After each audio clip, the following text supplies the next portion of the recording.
Essa semana eu tô aqui em São Paulo, muita correria, e eu falo que a gente começa a semana com uma expectativa elevadíssima, né?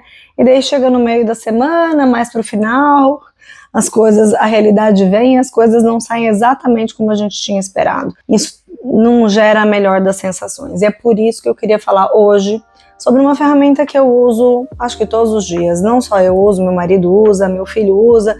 Se pudesse ensinar pro cachorro, ele não ia aprender, mas seria ótimo, porque ele é, enfim, muito ansioso. Mas antes de entrar com essa ferramenta, que é super fácil, não posso nem dizer se é uma ferramenta, mas é uma técnica super fácil, eu queria falar sobre ansiedade. Como não tratar de ansiedade num canal que fala sobre como melhorar a vida a cada dia. Eu acredito que somos uma sociedade de ansiosos. Em casa, todo mundo lida com ansiedade num nível maior ou menor. Eu tenho um filho de 13 anos que já aprendeu a modular seus níveis de ansiedade, meu marido também, no nível dele. Somos filhos de ansiosos, não diagnosticados, também não lidavam muito bem com o assunto, e eu acho que é a realidade de muita gente. Então, se você passa por isso no seu dia a dia, se você tem alguém perto de você que luta com essa sensação tão ruim que é você ser sobrecarregado de pensamentos, de coisas não tão boas, número 1, fica nesse vídeo, mas saiba que você não está sozinho, que todo mundo passa por isso, a maioria das pessoas passa por isso, principalmente nessa sociedade do scroll infinito, de tanta informação, de país incerto, briga política. Parece que todo dia vem uma bomba, às vezes atômica, às vezes nem tanto, que tira a gente do prumo.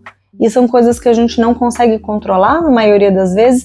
Então, como a gente controlar o que a gente pode controlar e, enfim, ficar centrado, ficar focado e sem desperdiçar pedacinhos de nós e de repente ser soterrado por aquela avalanche de sentimentos que traz uma crise de ansiedade. Então, o que é essa ferramenta para ajudar a lidar com a ansiedade? Na realidade, ela é uma técnica de respiração. Foi criada na Universidade de Harvard, sempre Harvard, né? Mas ela é chamada de Relaxing Breath. Ela consiste basicamente em você inspirar em 4 segundos, segurar a respiração por 7 e depois expirar bem lentamente em 8 segundos. Ai, Débora, mas vou ficar contando quantos segundos vou respirar, vou fazer isso? Vai. Até você pegar o jeito da coisa. Mas basicamente a técnica consiste em você inspirar, segurar o ar e expirar mais lentamente do que você inspirou. Vou te dar a explicação, se você é como eu, mais curiosão, saber por que as coisas funcionam do jeito que elas funcionam. A inspiração profunda, ao encher os pulmões de ar, ela aumenta um pouquinho a frequência cardíaca e esse é o impulso inicial.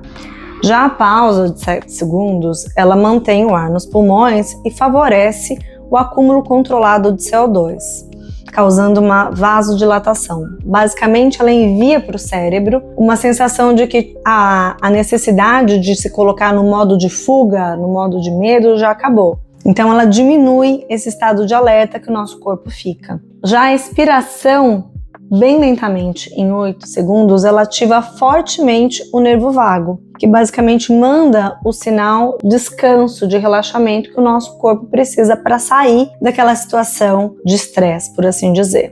Essa expiração, por fim, ela reduz a atividade da amígdala central e que basicamente diminui essa sensação de medo e ansiedade, já que é essa amígdala que controla todas essas sensações. Basicamente, no meu dia a dia, eu faço essa respiração várias vezes. E daí, não faço ela uma só vez, às vezes eu faço ela várias, faço ela por 3 minutos seguidos. É como se fosse apertar um botão de calma.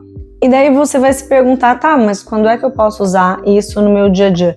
Você pode usar isso a qualquer momento. Sabe quando você tem que responder um e-mail que você não estava exatamente querendo responder? Ou uma situação mais chata no trabalho? Ou até mesmo quando você precisa, sei lá, ligar para alguém da sua família para ter uma conversa que você não está exatamente querendo ter? É um momento de respiração que te coloca num estado de calma, um estado de foco, um estado de vai dar tudo certo. Eu vou passar por isso e vou sobreviver. Eu, sinceramente, tento fazer isso em muitos momentos do meu dia a dia justamente para recobrar a sensação de controle. Eu passei a utilizar essa ferramenta e senti que melhorou muito, principalmente, por exemplo, no trabalho, quando a gente vai responder alguma coisa no ímpeto, no calor da emoção. Ajuda muito, porque você pode fazer isso sem que as pessoas nem notem que você está fazendo. Você não precisa exatamente ficar fechado o olho.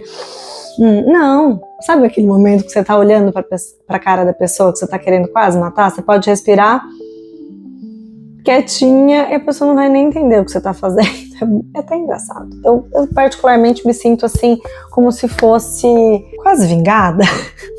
Mas vamos lá. Eu passei a utilizar essa técnica quando eu percebi que, em vez de reagir ao calor da emoção, eu poderia simplesmente respirar e voltar ao meu controle. O mais legal é que a gente não precisa ficar fazendo assim, preciso de um canto escuro, isso e aquilo, fechar o olho, pose de Buda. Não, você pode fazer olhando para a cara de uma pessoa que você não gosta, por exemplo. É muito simples, você pode simplesmente...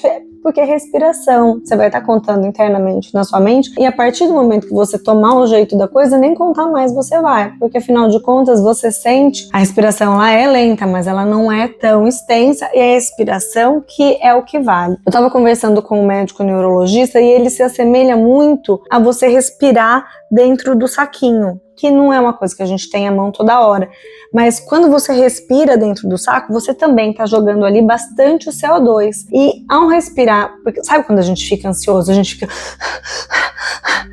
Essa inspiração contínua faz com que as nossas terminações nervosas fiquem diferentes. A gente pode ter dormência nos dedos, a visão pode ficar meio turva, e é tudo isso causado pelo excesso de respiração, excesso de oxigênio. Quando a gente respira no saquinho, a gente também vai estar se beneficiando desse CO2 controlado e por isso a gente se acalma, por isso a gente evita os sintomas da crise de ansiedade, que é a sensação de que a gente vai desmaiar, que a gente vai morrer, e aí as coisas basicamente pioram todas. E por isso que eu quis trazer essa técnica para vocês, porque basicamente não dá pra gente puxar um saquinho no meio de uma reunião. Às vezes tem uma pessoa que tá se colocando de uma forma inadequada, que tá te deixando um pouco desconfortável, você pode simplesmente respirar na cara dela. Ou então, dentro do Uber, você tá indo para um lugar que você não quer ir. Sabe aquelas coisas que cabem em qualquer momento do dia a dia? E por isso que eu acho ela tão sensacional, porque eu uso ela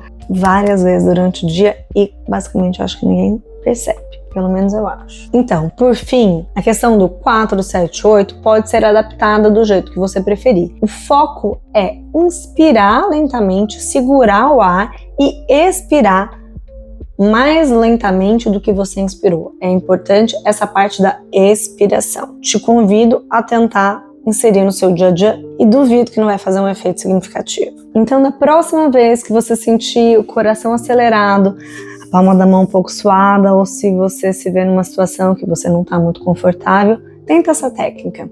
Eu tenho certeza que vai te ajudar. Manda também esse vídeo para uma pessoa que você conhece que está lidando com ansiedade, que já tentou muitas coisas e não tem surtido muito efeito. Eu tenho certeza que pela simplicidade dela vai ajudar. E se você gostou do conteúdo, compartilha com quem precisa, dá um like nesse vídeo e se inscreve no canal, porque aqui a gente vai continuar trazendo ferramentas, dicas importantes para fazer a vida um pouquinho melhor e um pouquinho de ciência também.